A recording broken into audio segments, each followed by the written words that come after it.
Welcome to the Java Café, Java fam. Good morning, everybody. I think, okay, we're good with the sound. Obviously just that quick. I'm going to be real about the fact that I'm struggling. For those of you that may not know, and I hate to be the one to make you aware of this, but we're going to speak about it. So I have to mention that it happened last night. A baby was shot in Mattapan. I'm not aware of all the circumstances. I was just inboxing and texting with Stackle, who Lacey is kind of our local up here social media guy. Lacey is in the background. I'm going to bring her in a second. But I wanted to set some context. Originally, we had a show plan today, and we're still going to talk about it a little bit, about parental anxiety, going back to, getting the kids ready to go back to school. And though you guys, for some of you, are a few weeks in, it's still an adjustment. And so we were going to have a real conversation about that. And when Lacey came on to just make sure everything, guests come on a couple of seconds early before we go live, I asked her if she would be comfortable speaking to sort of a larger macro issue that parents have from the context of school shootings. There's a variation regionally where these school shootings happen, but just the level set, a few weeks ago, we had technically a mass shooting here in Boston at the Dominican Festival, where young people were shot. And so last night, a baby was shot, and I believe the mother was injured as well. And so I just want to set some context that we're going to talk about that a little bit in the middle toward the end of the show. I will share resources as we go for the City of Boston's trauma line. Also 988, because it's real for parents out here for so many reasons and so many things going on. And so without further ado, she's not a stranger to the Java Cafe. She came in the first time and we all fell in love with her, just with her authenticity. And it's funny because yesterday, Lacey, I'm just going to bring her in. Lacey, I had a guest yesterday and the topic of non-visible disabilities came up. Had a guest on, we were just conversing and she mentioned something about ADHD, and I thought about our show and whatnot. And so you're still having impact, just to let you know. And so first of all, I have to, I made you aware of what happened here. And so I just want to check in with you and see how you're doing. Sorry to, add that to the topic, but, given our conversation last time, I'm confident you can sort of speak to it, of what parents may deal with concern about their children in general. Going back to school will be a part of it, but please say good morning and greet the folks and let us know how you're doing. Hello, I'm really excited to be back. I was so excited. Ooh, now I see myself. Excited when you all reached out to me. Sorry. To come back and chat more. I think it's horribly sad that we have to really dig into this topic. It's, when it comes to parents, it's just so scary. And I have to be honest, I can't think about it too hard, or I won't be able to leave my house, let my children out of the house, you know what I mean? And so it's this dance of awareness and empathy and putting yourself in the shoes of the parents that are going through it, recognizing you need to be prepared, but then also being able to kind of, I don't want to say separate yourself, but able to move past it, and it is so challenging. And parental anxiety, I'm so glad that this is what we're talking about, because I don't know if you know, the Surgeon General gave a warning like 2 weeks ago that parental anxiety and parental stress is a national health epidemic. It's like a problem, and that they've raised it to this level of it being a national concern. And so, Lacey, at the time of speaking with Anissa about wanting you and the good brother, because we wanted a mother and father perspective, and I thought both of your energy would have been amazing. But I didn't know that this was raised as a national issue around parental anxiety. And so, thank you for being willing to speak to this. There is, the sort of, and it's come up as a topic that, the school shootings and the mass shootings, quote unquote, get attention. And then those that are in local Black and brown urban neighborhoods, it doesn't get as much attention. And so, it is definitely something that is an issue for parents, no matter what level or your experience. Do you agree? Oh, it's inescapable at this point. I don't, I do recognize that in the media, and what we see in the media is very much that it is frankly a white male problem, because these school shooters tend to be that. Yeah. But I think it would be remiss not to acknowledge how gun violence affects everyone, Yes. no matter where you are and where you come from. And it's something that every single American would care about, and I would hope would care about. I should say that. It definitely, and the mass and the school shootings, that is the population. It tends to white males tend to, but in local urban neighborhoods, unfortunately, it's and both are unfortunate, but it's Black and brown that are feeling, and I've changed this language over the years, Lacey, to feel that they have no other choice but to shoot. Yeah. And I'm very intentional about that, because it acknowledges poverty. It acknowledges lack of good gun control. Yeah. Of macro, Absolutely. we're going to talk macro and micro today. And so I have notes that are laid out to talk about parental anxiety as it's referencing to going back to school. Maybe this is a good segue. Going back to school for some in this country is an issue. In reference to what we were talking about today, but let's bring it more a little to maybe the normal parental anxiety. And I'm going to go ahead and say normal, because it's abnormal that we have to have that anxiety about our children being shot at school. And so normal parental anxiety, where was that for you? You shared last time, your husband is a great support and whatnot. You had the kids. And so how has your experience been in consideration of the normal anxiety? And then, I don't know what your experience has been with the macro of, what we're talking about. Well, I had my first kid go to like school. My children have been in daycare and preschool and whatnot, but my son went to kindergarten for the first time this year. So big changes in my household, and it has been interesting, we'll say. That's my word when I don't know what to say, or I can't clearly articulate what I want to say. So gotcha. That's what we joke when my mom says it. She'll say, "That's interesting," and I'm like, "Real interesting or bad interesting? Which one are you saying?" Exactly. But what is interesting for me is that the hard part is not school. Like, he gets to school, he loves school and all that stuff. It's the stuff around school. Now, part of it's because he's in a half-day kindergarten program. We don't have, in my school district, we only have half days. And so he went from being full-time at daycare to half-day home with me, because I'm like, it's fine, I work from home, we can figure this out.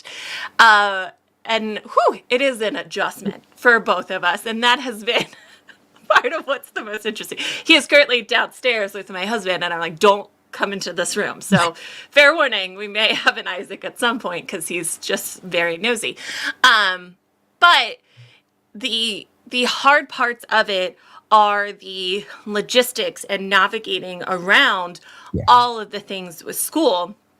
And what is so challenging from, my perspective is I do kind of want to take a step back and think about parental anxiety as a whole, because being a parent has so many, like when I think of it being a video game, like every other step is an obstacle. And that today, I think we just know too much.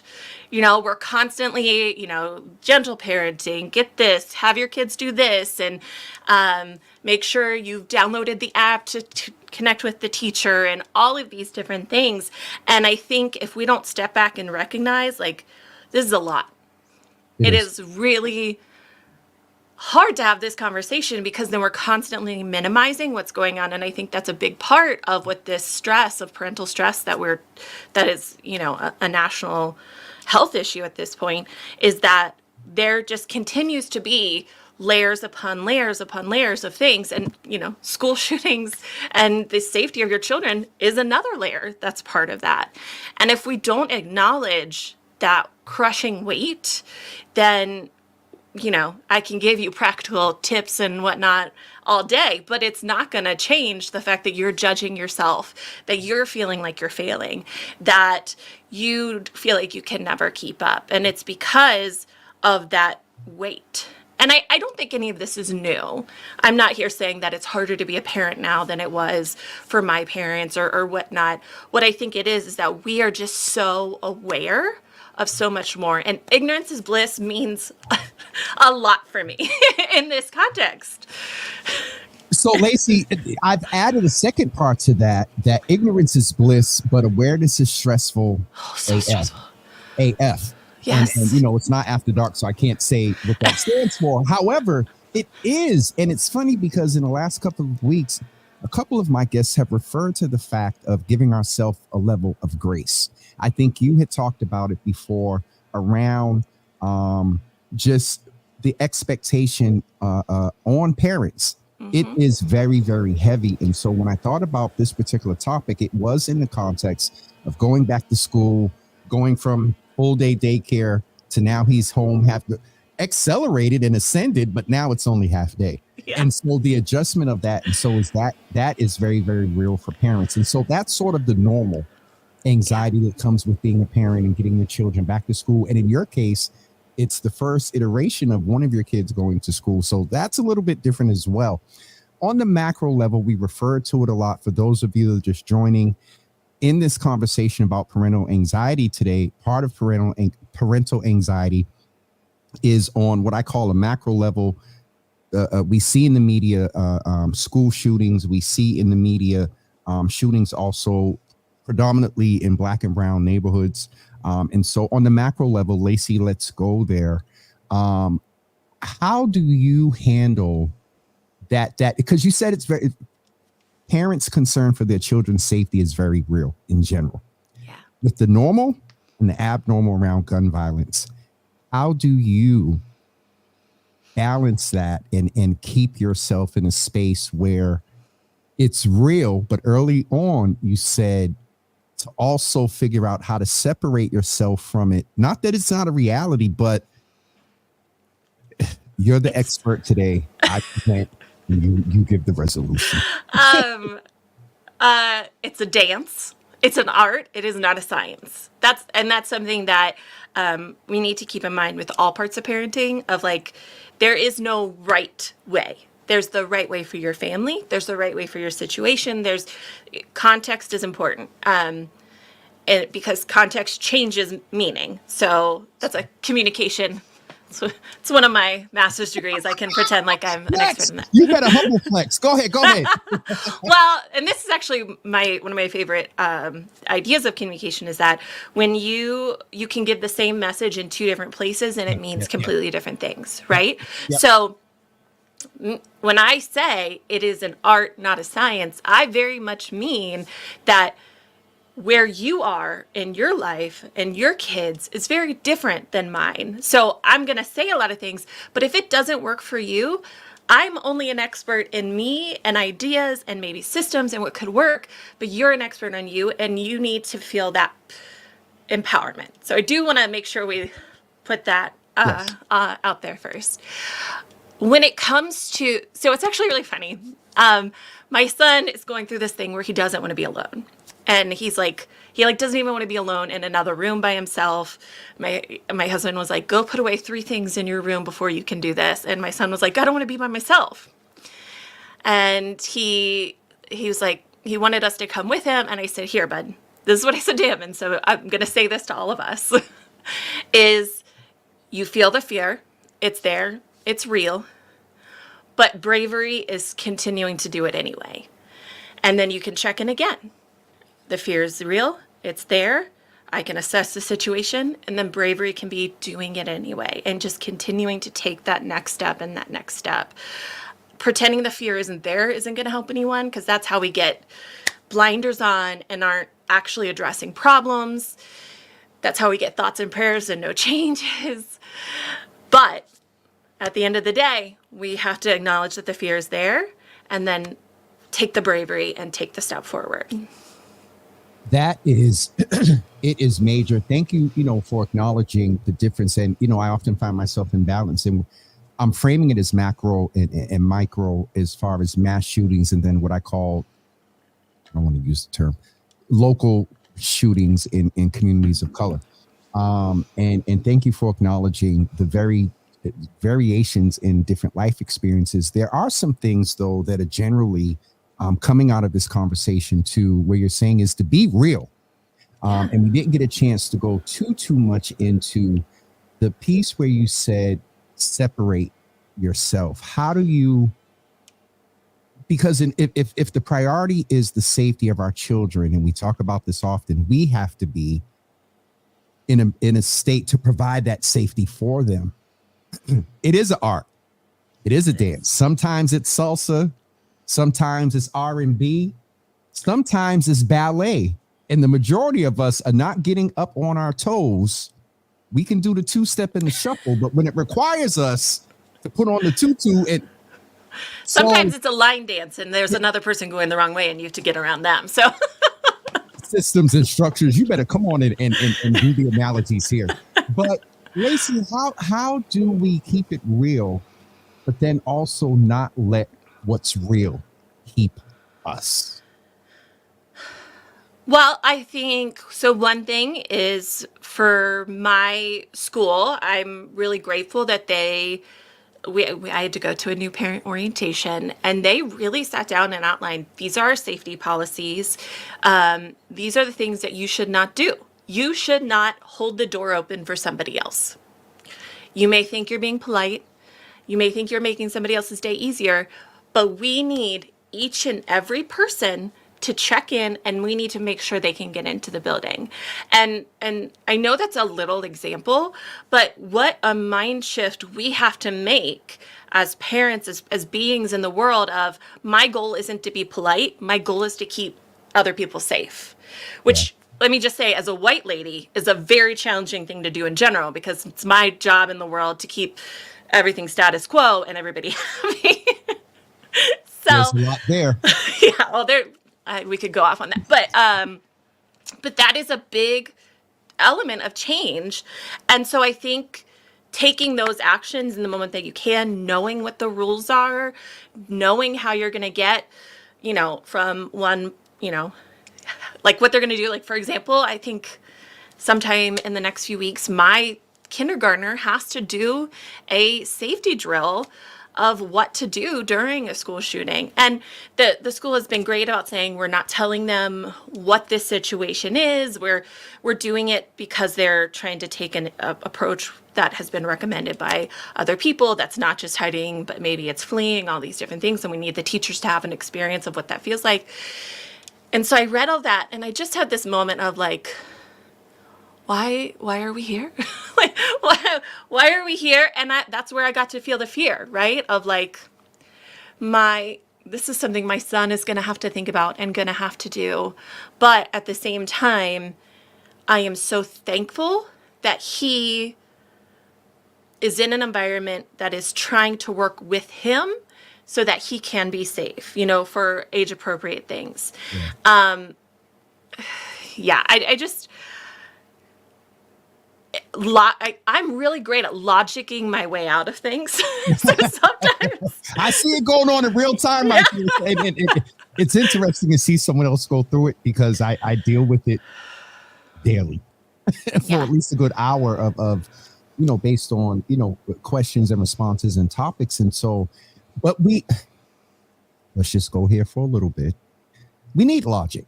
You said earlier that, and in the context of, the balance between, urban issues, gun violence in communities of color, and then the mass shootings as well, that thoughts and prayers thing has come to a point where it's become sort of, and no disrespect to those that are really thinking, that are really praying.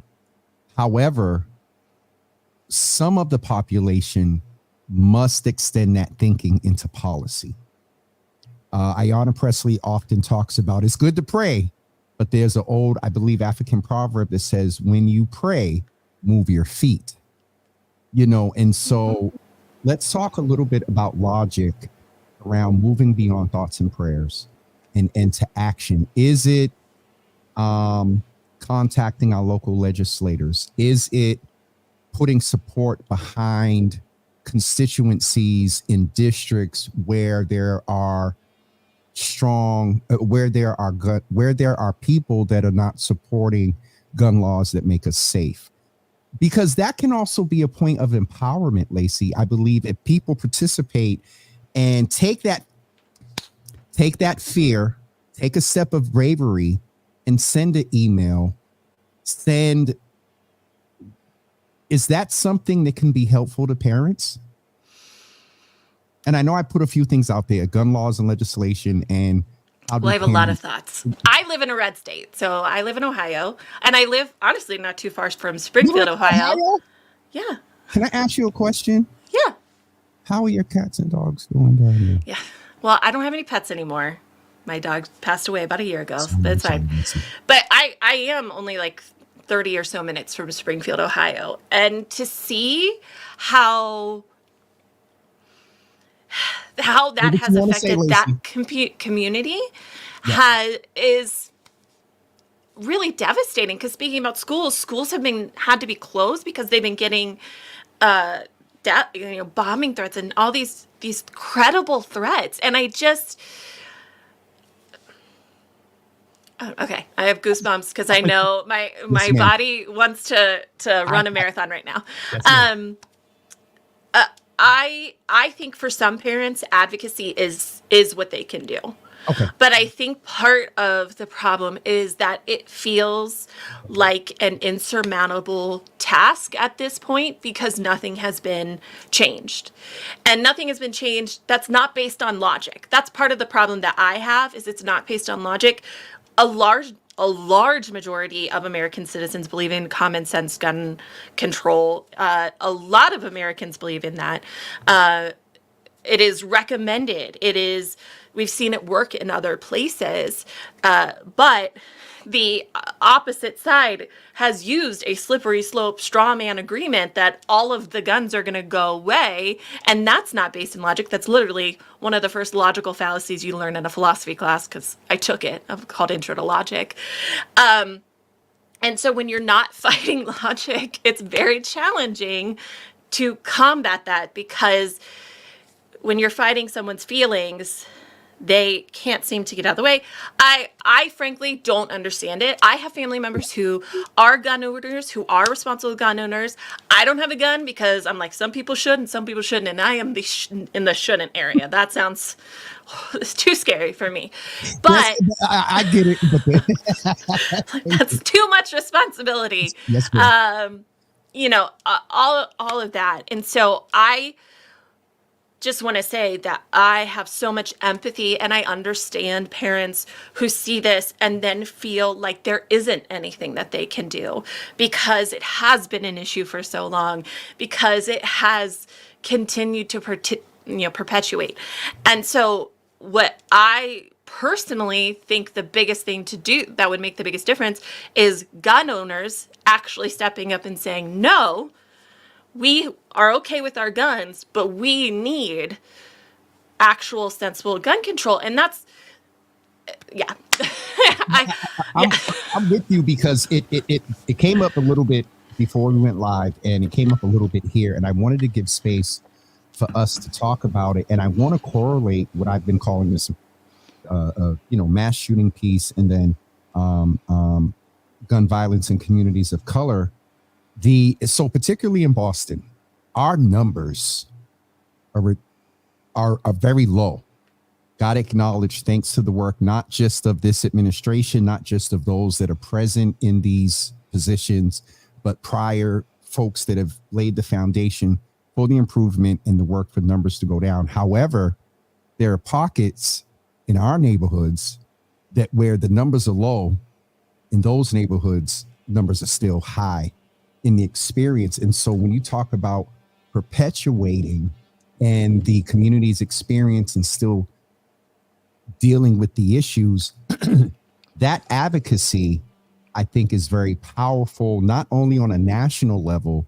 One of our old congressmen said that all politics are local. Yeah.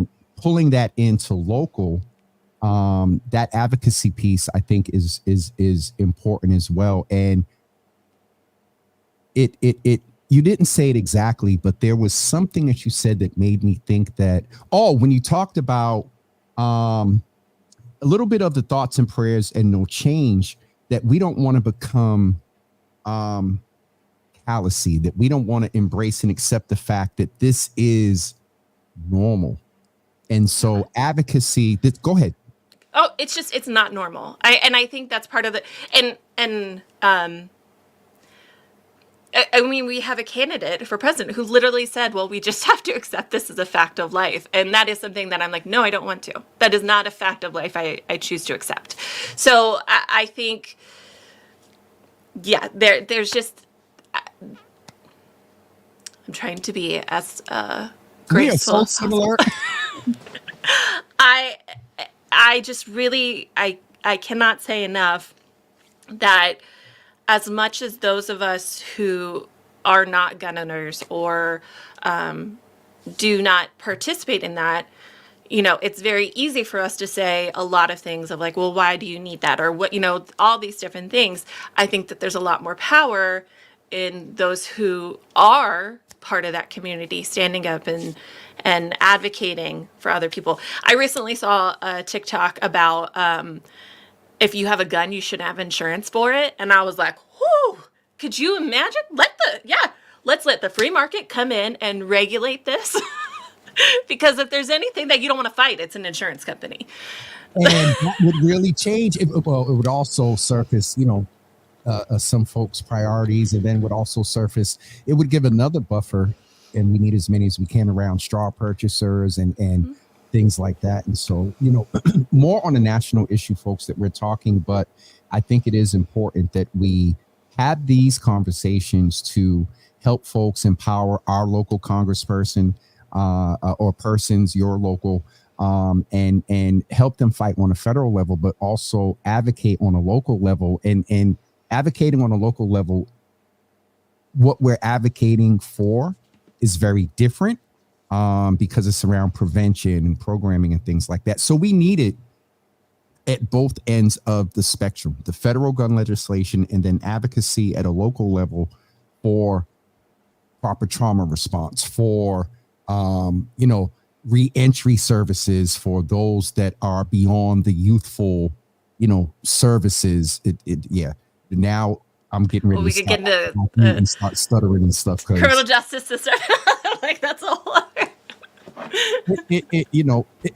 That goes to the point that you said a few minutes ago that some of these things, Lacey, do seem unachievable, for lack of better words. But it does that. Okay, go to something you said. Seeing that the unachievable and putting it in a fear factor place. You said a few minutes ago that acknowledge the fear. It's there.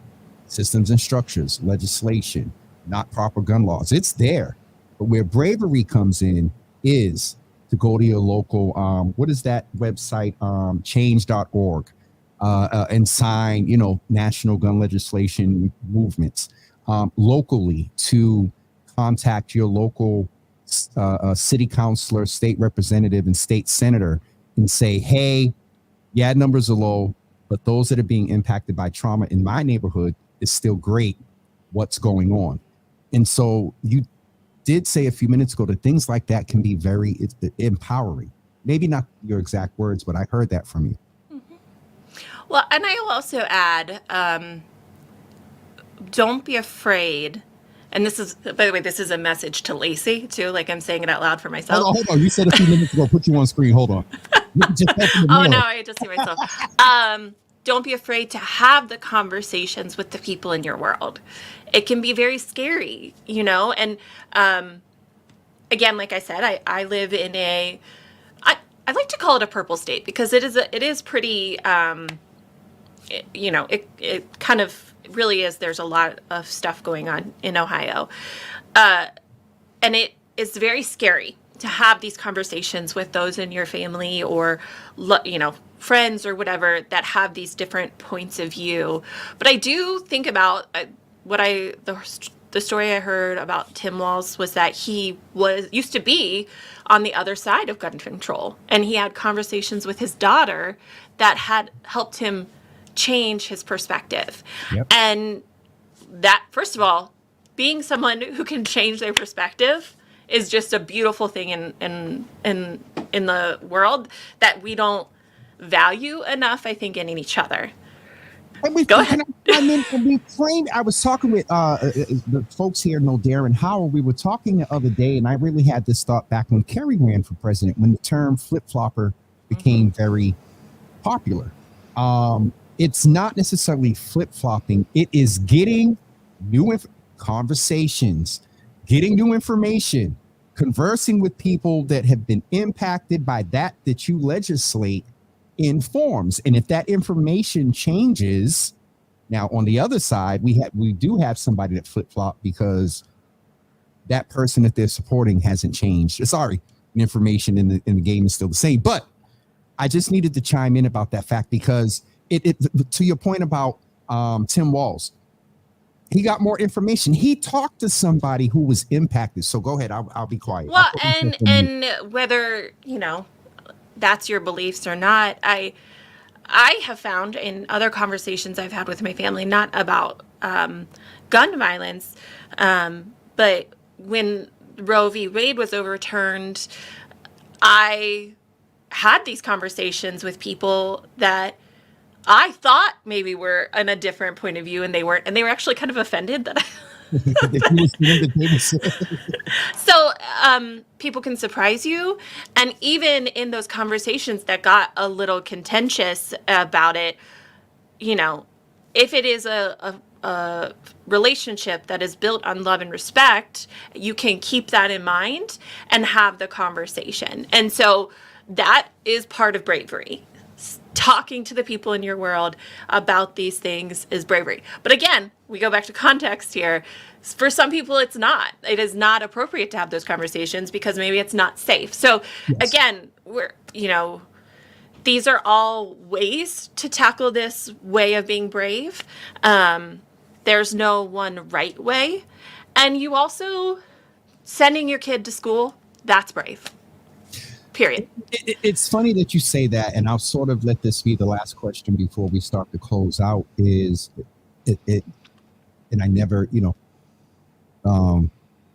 try to bring up one of those gotcha questions. But if I could ask, if you don't mind being a little transparent, that at any point, Lacey, did it cross your mind, or maybe did you and your husband discuss not sending your child to school?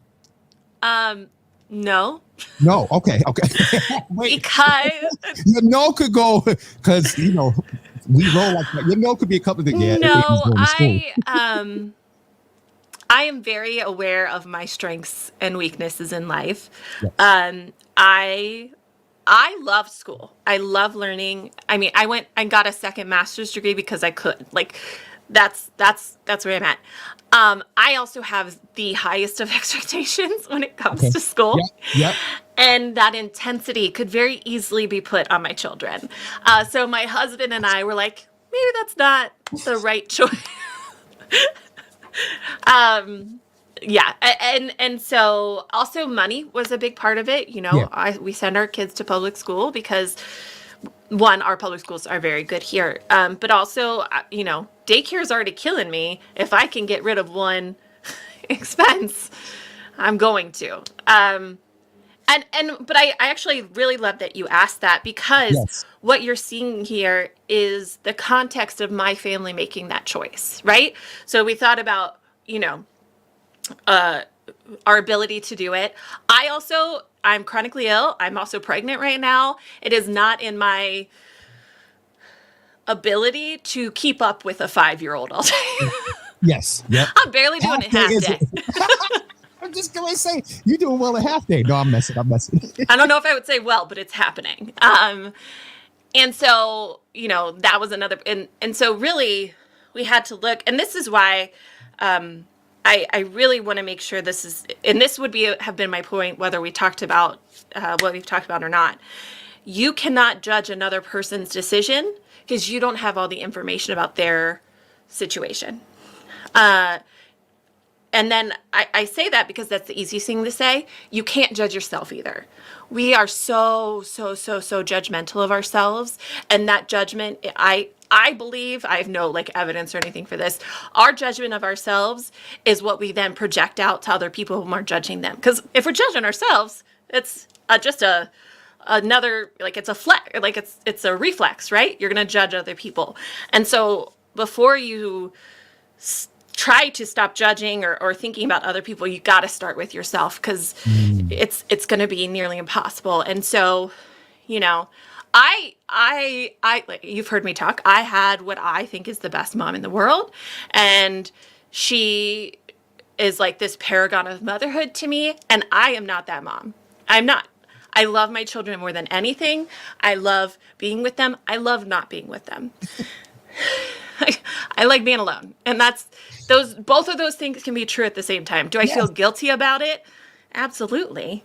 But it also is something that I work on internally of okay, I know that my kids know that they're loved. They're fed. They're being educated. They're getting the support they need. I have met the expectations. And so I think that is a great first step to tackle this parental anxiety, is to look within and to stop judging yourself. And one of the things that the Surgeon General recommended is sharing what is going on with you so you can feel less alone. So that's why I was like, heck yeah, let's talk about this.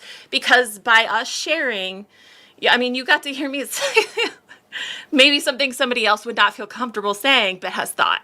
So if there's one thing that I can do to just say my thoughts out loud, I'll do that if it helps one other person. It is interesting because that is over on Instagram. Someone is saying and agree with you earlier. I just jumped back on. It is a dance to parenting, and that is one of the things that I really heard from you. If we could recap a little bit, is first, Monica Zeno Martin, MZM, as I call her. There used to be this show called Kids Are People Too. Back in the day, Lacey, you probably don't remember. Monica does, but parents are people too. And I heard that, this is now becoming such a sexy trend, but we need to stick to it, is giving yourself grace and don't over judge yourself. I think with humanity, a level set standard level of accountability is the goal. Our anxiety, our life experience, our parental experiences, our experience with teachers and those that mentored us and those that we looked up to, they all play a role in, we're always probably going to pass that level set bar of our own accountability. That's just who we are as humans. But if we aim for the level set, we decrease possibly the amount of self-judgment, and we allow ourselves more grace.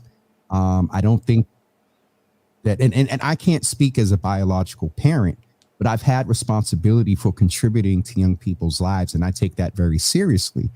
And so it is important that we do give ourselves grace, because in some of that mentoring, in with some of the nephews, I haven't been the perfect uncle, haven't been the perfect mentor. And so we have to give ourselves grace, and it doesn't release us from still aiming to do our best. But when we don't, it's still all good.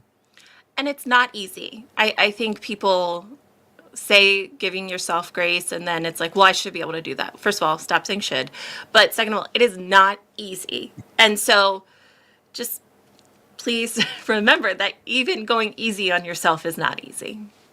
It is very, and I think we can close out with this strong affirmation from MZM. Between the Surgeon General's report and other research, we see over and over again that parental anxiety is directly related to child. And we didn't even get into the passing along of stuff that if we're going through it, kids, they feel that energy.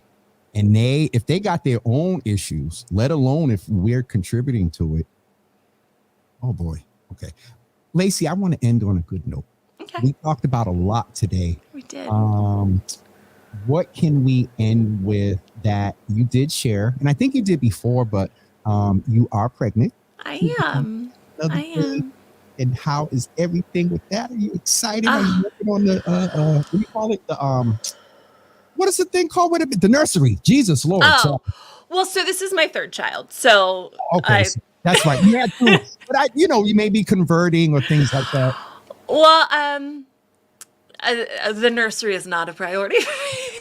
And I probably won't be. They're going to have like a corner of a room and a bassinet. And then just, and it's really, there's a lot of reasons. I think this is another story for another time, but I am very unexpectedly pregnant. I actually got pregnant with an IUD. So like, this is a big old surprise in our life, but a very welcome one because it's something that both my husband and I wanted. But what meant to happen if you had a whole IUD, Jesus? It's been a whole experience. But sorry, that's Alexa. Hold on. Keep talking. I can go on mute. This is actually something that my husband and I both really wanted as the third child, but it didn't feel responsible because of my chronic illness. And then I still got pregnant anyway. And so for me, this pregnancy has been an exercise in realizing that I have very little control. Okay. But also recognizing my abundance in different ways and that, God's plan, the universe's plan. We were meant to have another kid and my self-judgment wasn't going to get in our way. And so I just really take that wholeheartedly of I am in a place of tremendous abundance right now. I am also deeply struggling because I am sick all the time and all these things. All these things can be true at once. And I can just keep trying each day for sure. And that's what we have to do and give ourselves grace to do, no matter whether it's a parent, whether it's a podcast host, whether it's a teacher, whether it's a policeman, to just keep trying to go every day. And when we feel the fear of whatever, take that initial step of bravery because it's a reference point. Hey, I did send that email and I got my street light fixed. I did send that email and the state representative referred to my email in their speech when they introduced the legend. And so that you get those you get those. Those are wins. huge in my opinion. If you get a street light fixed, do you know the bureaucracy to go through to get that? Heck yeah, you did. One of my unique talents in life is being really excited about small things. So that what is it? Little by, big things get done. Mm-hmm. Little by, battles are won. So don't negate the small things. And I guess we can close this segment out with that. I'm going to share some resources locally for folks that, maybe heard about last night. But it is the little things. I think you would agree that parents have to give themselves grace and award the little things. You got up on time. You didn't fuss at little John. You may gave them the eyebrow that day. But again, you said there's no right way. Don't judge yourself. Give yourself grace. And I did see my mother. I'd seen it and I didn't realize who it was from at first. But Ma said, take time for yourself. And Niecy Williams said it as well, that you were saying, in other words, take me time. And you did mention that before, that it's okay to do that. It's okay to do that. I think if I can leave with a practical tip, yep. That mindset that we're talking about little by little, yes. Use that moving forward too. The Yeah. smallest step to make your life better today will then be there tomorrow, and then you can build little by little. That's one of the biggest things that my business partner Sarah taught me, and that we talk about in the course that we have about home management, is that you don't need to change your entire life today. You don't need to change your entire home. You just need to make one step, and then make that one step consistent, then the next step, and then that's consistent. So that little by, you can look backwards and forwards and use that mentality. Yes, ma'am. Before you go, in real time, can you just type in the private chat both of your personal and then the home management PC, the website or IG? So make sure, because I'm sure some folks will want to follow you. I appreciate a lot of what I see on IG from you, because you're keeping it very real around what you're dealing with. And some other parents are as well. And you just don't know who could see a post one day and be like, damn, I thought it was just me. And that helps them. You know, social media can have some good influence. All right. So this is Lacey's IG. Lacey shares her personal. And then also there is the Joyful Movement that is on Instagram as well. And y'all know I do this stuff in real time. So add banner. There. Oh, hold on. Let me put the little at before I get in trouble. There's also the Joyful Support Movement, come on, as well on Instagram. And then there is also the website where you can go and get all things Lacey and the Joyful Support Movement. And so I'm actually going to put that in the comments so you can hyperlink to it in real time. And so, Lacey, thank you. Don't be surprised if, we reach out to you again. Because I love your energy, and it's just a natural sort of synergy that we have to talk about real issues for parents. And also there is some mental wellness promotion that we're doing here, and acknowledgement of when there are issues. And so I really appreciate you sacrificing the time. Let me, just because I'm getting the sense and I'm getting to know you, let me let you go. Get some rest. We'll go lay down after this. Absolutely. And we're going to see a video later. Today I did a podcast and I did this. But people need to see that, because just one or two people, and I know it's more, but it's affirming to some folks that they're dealing, but they can also accomplish and champion some of the things with which they're dealing. So Absolutely. Thank you. Thank you for having me. Yes, as always. And we're going to be in touch again. I would love to come back. Absolutely. Oh, you know what would be good? Oh, God. You know what I would love to chat with you about? About the debt that parents go into around the house. So maybe sometime. It's crazy because we almost need to have that yesterday. There are 98, ask me how I know. There are 98 days left until Christmas. I can't wait for the holidays. But that might be a good next convo, Lacey, about parents and because I remember seeing kids, they didn't play with the toys on Christmas. They played with the boxes. And you do all of this. And anyway, so we may definitely reach out to you again. That sounds great. Thank you. Let us know. Yes, ma'am. Yes. Thank you.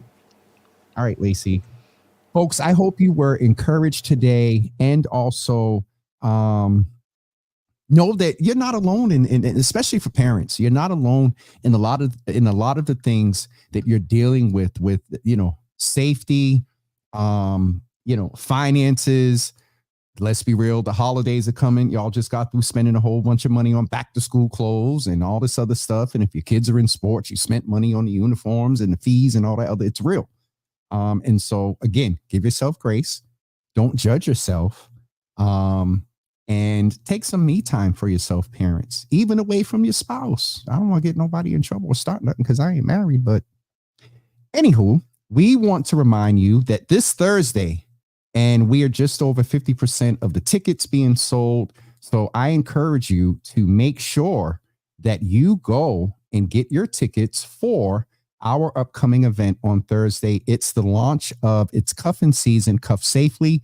This is an intentional partnership with the Action for Boston Community Development, otherwise known as ABCD, to bring attention and also help decrease the amount of STIs, sexual transmitted infections, HIV, and also unwanted pregnancies. And so this is a campaign that we are launching on Thursday. You will see a lot on social media. You may see some in the neighborhood and print, but we are coming together on Thursday evening to launch it and to talk about it at the Mix. This is a 21 plus event.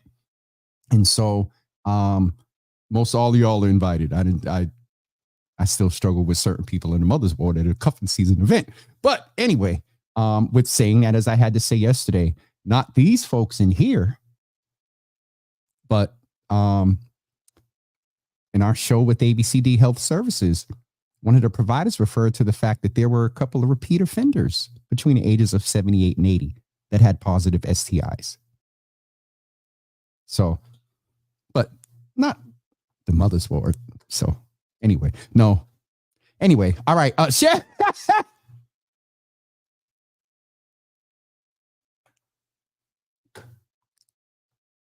Sharon Cornelius, one for the Father. Sharon Cornelius, one for the Son. Sharon Cornelius, one for the Holy Ghost. And y'all just heard me made reference to the Trinity. Lord Jesus, y'all know I'm a Jesus only. Got to go down in the name. All right, let me get off of here. Again, thank you for those of you that joined us today on in our new 10 o'clock hour. Don't forget, we are here. Sister Debbie, thank you for thanking Lacey, Monica as well. Nisi, also the debt for preparing for a new baby. Thank you for naming that for Lacey as well. Those that have shifted over to the 10 a.m. hour, thank you. Those new folks that are part of the Java family now, make sure you go and follow, subscribe, and like on YouTube, Instagram, and Twitter. Twitter, we're going to get y'all to participate in the conversation one way or another. I presume a lot of the folks on Twitter are at work. And as we said, we know folks put us on, put the headphone in and listen. So you can't be a part of the chat, but one of these days it'd be good to hear from you and know that you're here. Shout out to the Real Boston Media, our partner in this event, and also Miss Morfilla, who's a part. They will be there on Thursday. So that's it for me today. Tomorrow morning, we are speaking with Mayor Wu. And it is, I told somebody, text somebody this morning, and I said, I'm glad that the mayor is scheduled for tomorrow so we can have a conversation about what's going on with violence prevention and response in consideration of the numbers being down. That's all fine. But based on a meeting I attended, I still have some concerns about infrastructure in what's going on, in the prevention, the intervention, and in the worst case scenarios, response to issues of violence and death. And so with that being said, I can't have this conversation without sharing with you the resource that I often find myself in the last couple of months have been sharing a lot. If you have any issues, we talked about parental anxiety, and a lot of that can be associated with what you're hearing about what goes on with local Black and brown gun violence in our communities, on top of the fact of hearing about sort of mass shootings in other communities. If you're feeling some sort of way, this is where you can call. You can also just simply dial 311, and you can also dial 988. And so this is some information for you. Specifically, this one is for trauma, and these two right here are for basic city services. We talked about the street light. That's important. We talked about contacting your local city councilor. You can call 311 and ask to be transferred to your city councilor, your city council's office. You have a district, and then you have 4 at large. So you can call 5 people. You have a state representative. You have a state senator. You have a congressional woman, depending on where you live. Most of us are Ayanna Pressley. Support efforts that she's doing on a federal level around gun control, and then get in touch with your locals at either 311. Let me see. Not that 311 or 988. 988 is more just for general information, general resources. If you just need someone to talk to and really feeling just bad we had the Samaritans on and they talked about that, the availability. And sometimes folks just need you to listen. Sharon just shared, someone got, oh, wow. All right, y'all are putting all the news on. There was Mama Java and Sharon are reporting that someone was raped and groped in Grove Hall yesterday. And so we're talking about safety for our children. We have to talk about safety for our women as well. I had a thought, so I'm going to share it. There was a time when violence did not impact women and children. We've gotten away from that. And this thing about rape and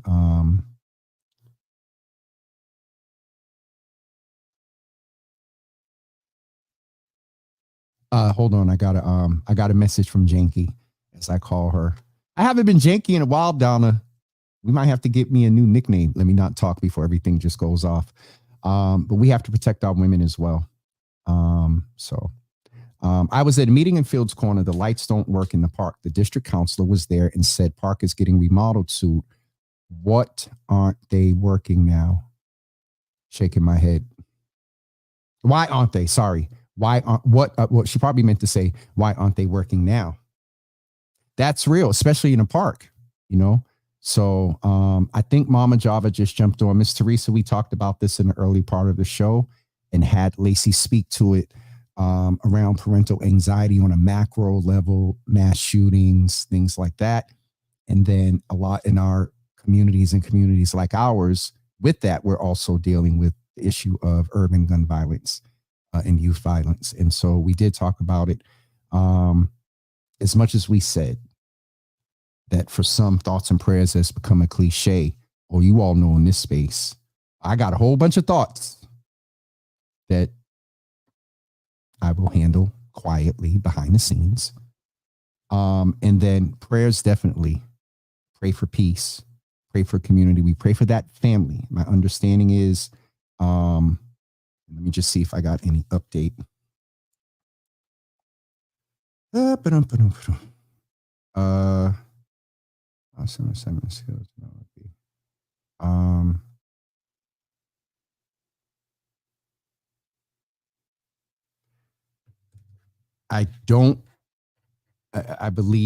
I believe the child is still with us. I haven't seen anything yet, anything, on social media.